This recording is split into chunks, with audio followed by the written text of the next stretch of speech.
In this short video, I'm going to show you how to add a line in Wix. The first thing you want to do is head over to your Wix editor, and once it loads up, I want you to head over to the left-hand side of the screen where you're going to find the side menu right here.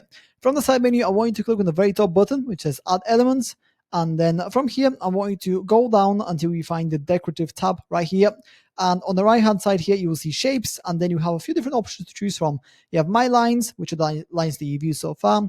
You have themed lines, which are right here, and then you also have horizontal lines and vertical lines as well. Now, once you're happy with whichever line you want, simply click on it to drag it onto your Wix website, just like that.